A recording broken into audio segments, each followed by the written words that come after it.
والوں میں حضرت طلحہ ابن البراء رضی اللہ عنہ شامل تھے۔ اس وقت نوجوان تھے بالکل، آقا کے قریب پہنچے اور فرمایا آقا میرے دل میں آپ کی محبت ہے، آپ جو بھی حکم دیں گے میں اسے پورا کروں۔ آپ کو حیرت ہوئی کہ ایک نوجوان بچہ ہے اور اس طرح کی باتیں کر رہا ہے۔ وہ پھر آگے بڑھ کے کہتے ہیں کہ آقا میرے دل میں آپ کی محبت ہے، آپ جو بھی حکم دیں گے میں اسے پورا کروں گا۔ تو آپ اس نوجوان کی طرف دیکھتے اور فرماتے کہ جاؤ اپنے باپ کا سر قلم کر کے میرے قدموں میں لا کے رکھو۔ جیسے ہی آقا کا یہ حکم طلحہ ابن البراء سنتے ہیں مجمع میں گھس جاتے ہیں۔ آقا فوراً کچھ صحابہ سے کہتے ہیں کہ جاؤ اس نوجوان کو پکڑ کے لاؤ۔ لوگ پکڑ کے لیے آئے تو آقا پوچھتے ہیں طلحہ کہاں گئے تھے؟ تو طلحہ کیا جواب دیتے ہیں؟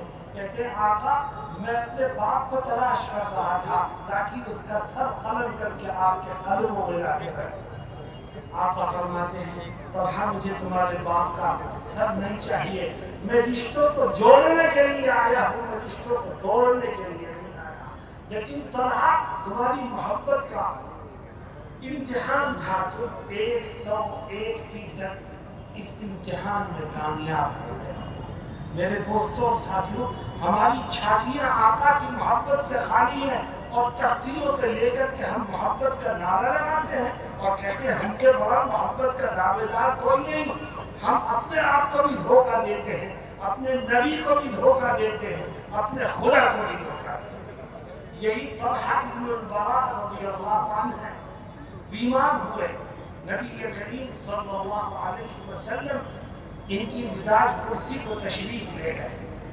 آپ نے دیکھا طلحہ بے ہوش ہے، آپ بیٹھ گئے، لیکن طلحہ کو ہوش نہیں آیا۔ کچھ دیر کے بعد آپ اٹھے اور ان کے گھر والوں کو پاس بلا کے کہا کہ مجھے ایسا لگتا ہے طلحہ بچیں گے نہیں، رات میں ان کی وفات ہو جائے گی، اور دیکھو رات میں اگر طلحہ کی وفات ہو جائے تو ان کی موت کی خبر مجھے کرنا تاکہ میں ان کے کفن دفن میں شریک ہو سکوں۔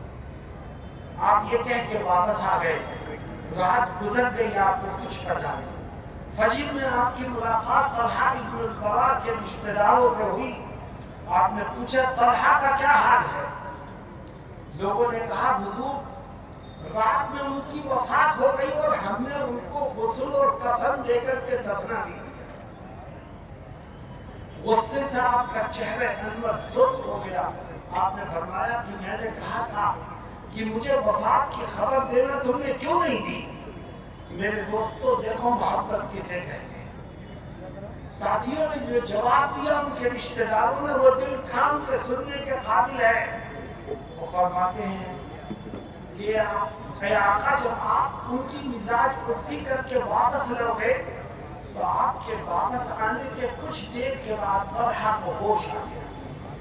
ہم نے ان کو خبر دی کہ آقا دو جہاں سرور کائنات حضرت محمد مصطفیٰ صلی اللہ علیہ وسلم تمہاری مزاج کرسی کو آئے تھے۔ طلحہ بہت خوش ہوئے، بہت خوش ہوئے، اور پھر کہنے لگے اپنے رشتہ داروں سے کہ دیکھو مجھے ایسا لگتا ہے کہ میں بچوں گا نہیں، رات میں میری وفات ہو جائے گی، اور اے میرے رشتہ داروں میری یہ نصیحت ہے،